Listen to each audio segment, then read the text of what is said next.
అద్భుతము మన జీవితంలో జరగాలంటే మొదటగా దేవుని వాక్యాన్ని పొందుకున్న తర్వాత దాని మీద అడుగు వేసి నిలబడి ముందుకు సాగాలి మనం.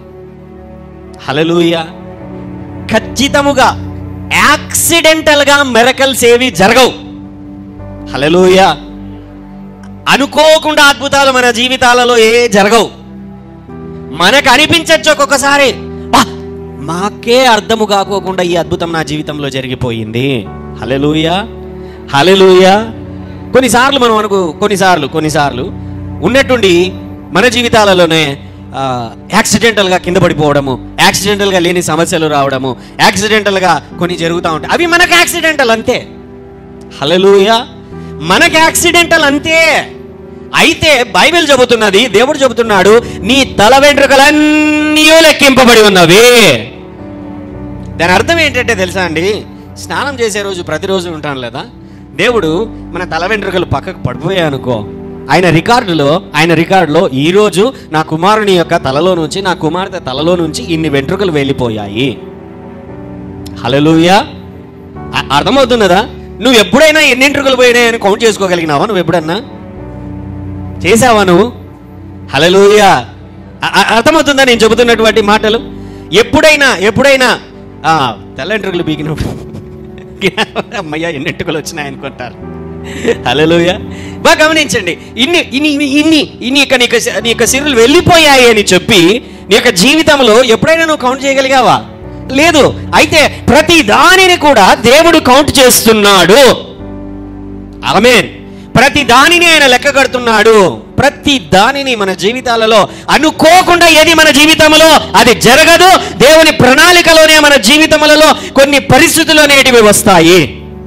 కొన్నిసార్లు ఎలా ఉంటుందంటే మనం చేసుకున్న పాపాలను బట్టి కొన్ని సమస్యలు, లేదా దేవుని యొద్ద నుంచి యోబుకు కలిగినటువంటి కష్టాలలాగా కొన్ని పరీక్షలు, ఏ మార్గములో వచ్చిన శ్రమలే. హల్లెలూయా. అయితే ఆ సమయంలో పాపముల ద్వారా, పరిస్థితుల ద్వారా మన జీవితములలో అటువంటి సమస్యలు వచ్చినప్పుడు we have to confess and repent. మన జీవితంలో మన పాపములను ఒప్పుకొని దేవుని ఎదుట మన పాప పశ్చాత్తాపముతో దేవుని యొక్క సన్నిధిలో నీవు నిలిచినప్పుడు దేవుని కనికరం అనేది నీ జీవితం మీదకి విడుదల చేయబడుతుంది. హల్లెలూయా. లేదా దేవుని యొక్క ప్రణాళికలో, దేవుని యొక్క పరిస్థితులలో దేవుడే నీ యొక్క విశ్వాసాన్ని పరీక్షించాలనుకున్నప్పుడు వచ్చినప్పుడు, అయ్యా నువ్వు నన్ను చెయ్యి విడిచిపెట్టువాడవు కాదు, పరిస్థితులు వచ్చినా నేను స్థిరముగా నిలబడి ముందుకు సాగుతానే కానీ నేను వెనకడుగు వేయను, ఎందుకంటే నువ్వు నాకు తోడుగా ఉన్నావు. హల్లెలూయా. ఎవ్రీ స్టెప్ నువ్వు దేవునికి దగ్గర అవుతూ ఉండే కొద్దీ ప్రతి అడుగులో, హల్లెలూయా, ప్రతి అడుగులో నువ్వు దేవుని యొక్క ప్రసన్నతను చూస్తావు. దేవుని యొక్క సహాయం అనేది నీకు కనపడుతుంది. దేవుడు నీ తోడుగా నీ పక్కన నిలబడి నీకు ధైర్యం చెబుతాడు. హల్లెలూయా. ఒకసారి సోషల్ మీడియాలో ఒక వీడియో క్లిప్ దొరక్క నేను షేర్ కూడా చేసుకున్నాను స్టేటస్లో. క్యాథరిన్ కుల్మన్ అనేటువంటి గొప్ప దైవజనురాలకి ఒక విజన్, ఒక దర్శనం వచ్చింది, ఒక కళ వచ్చింది. ఆమెకి కళ వచ్చింది. ఆ కళలో ఏంటంటే యేసు ప్రభు ఇలాగ నడుచుకుంటూ వెళ్తుంటే ఒక వ్యక్తి దగ్గరకు వచ్చారు. ముగ్గురు వ్యక్తులు ఇలాగా అక్కడొకరు ముగ్గురు వ్యక్తులు నిలబడుకొని ఉన్నారు. మొదటి వ్యక్తి దగ్గరికి యేసయ్య వచ్చాడంట. హల్లెలూయా. వచ్చి అతడు ఏడుస్తూ ఉంటే అతని దగ్గర నిలబడి అతన్ని గట్టిగా కౌగిలించుకొని ధైర్యం చెప్పి ముందుకొచ్చాడు. రెండవ వ్యక్తి దగ్గరికి వచ్చి అతని మీద ఊరికేనే అలాగా చెయ్యి ఉంచి చెప్పి ముందుకెళ్ళిపోయాడు. మూడవ దగ్గరికి వచ్చి అతని వైపున అలాగ చూసి ఆయన వెళ్ళిపోయాడు. మొదటి వ్యక్తినేమో హత్తుకున్నాడు, రెండో వ్యక్తికేమో చెయ్యిచ్చాడు, మూడో వ్యక్తిని అయితే చూసి వెళ్ళిపోయాడు. హల్లెలూయా. సాధారణంగా ఈ దర్శనాన్ని మనం ఆలోచిస్తే ఎటువంటి ఆలోచనలు మనకు కలుగుతాయో తెలుసా? ఇతను పరిశుద్ధుడు, చివరికి ఉన్నటువంటి వాడు పాపి అనేటువంటి ఆలోచనలు కలుగుతాయి మనకు. అవునా కాదా? ఆలోచించండి. హల్లెలూయా. పరిశుద్ధుడు కాబట్టి, దేవుని పైన ఎక్కువ విశ్వాసం ఉంది కాబట్టి వాని దగ్గరకు వచ్చి హత్తుకుని ఇంకొకరి దగ్గరికి వచ్చేసరికి చెయ్యి ఇచ్చేసి వీడు కొంచెం పరిశుద్ధుడుగా ఉన్నాడు, కొంచెం పాపిలాగా ఉన్నాడు, మూడో వాడు వచ్చి పరమ పాపిలాగా ఉన్నాడు. హల్లెలూయా. మనకు అర్థమయ్యేది అలాగనే కదండి. హల్లెలూయా. ఆమెకు అర్థం కాక, ఆ కలభావం అర్థం కాక వెంటనే దేవుడిని అడిగితే దేవుడు వివరించాడంట ఆమెకు. ఏంటనంటే, మొదటివాడు గుండె చెదిరిపోయినటువంటి వాడు, అతి భయంకరమైనటువంటి శోధనలలో, కష్టములలో, కన్నీటితో నిలబడలేని పరిస్థితులలో ఉన్నటువంటి వాడు. అందుకనే వాణ్ణి హత్తుకుని వానికి ధైర్యం చెప్పాను. హల్లెలూయా.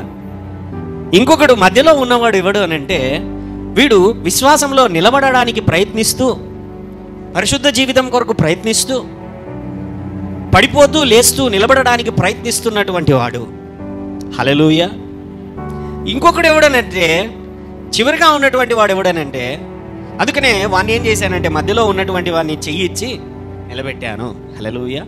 మూడవ వాడు ఎవడనంటే, విశ్వాసములో, ప్రార్థనలో నిందారహితముగా, ప్రార్థనా పూర్వకముగా నిలబడినటువంటి వాడు. హల్లెలూయా, హల్లెలూయా, హల్లెలూయా. మనం అనుకుంటుంటాం ఒక్కొక్కసారి ఏంటనంటే, కొత్తగా యేసుప్రభు నమ్ముకున్నోనికి అబ్బబ్బబ్బబ్బా అద్భుతాలేరా నాయనా అని.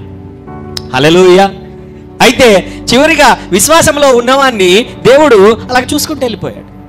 అంతే. అదంతా ఏం మాట్లాడలేదు. ఎందుకంటే వాడు నిలబడగలిగాడు, వాడు బలపడగలిగాడు. హల్లెలూయా. మన మన మన మన కుటుంబంలో కూడా అండి, 2-3 పిల్లలు ఉన్నప్పుడు ఎవరికైతే కొంచెం బలహీనంగా ఉన్నాడో తల్లిదండ్రులు వానికి కొంచెం బలం ఇవ్వడానికి ప్రయత్నిస్తారు, బలహీనంగా ఉన్న వానికి ధైర్యం చెప్పడానికి ప్రయత్నిస్తాడు. అవునా కాదా? లేకపోతే ఎవడైతే ధైర్యంగా బలంగా ఉన్నాడో వాడు చూసుకుంటాడులే, వానికి తెలివి ఎక్కువలే, వానికి ధైర్యం ఎక్కువలే అని చెప్పి వాడిని ముందుకు వదిలిపెట్టేస్తారు. హల్లెలూయా.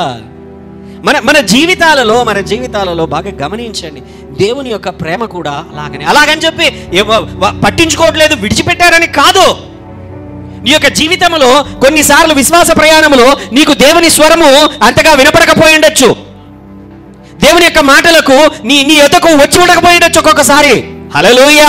అయితే నువ్వు వాక్యము చేత కట్టబడుతూ, వాక్యములో నాటబడుతూ, వాక్యములో ఎదుగుతూ ఉంటున్నప్పుడు, హల్లెలూయా, దేవుడే నిన్ను నడిపించేటువంటి వాడు. ధైర్యముగా ముందుకు వెళ్ళు. ఆమేన్.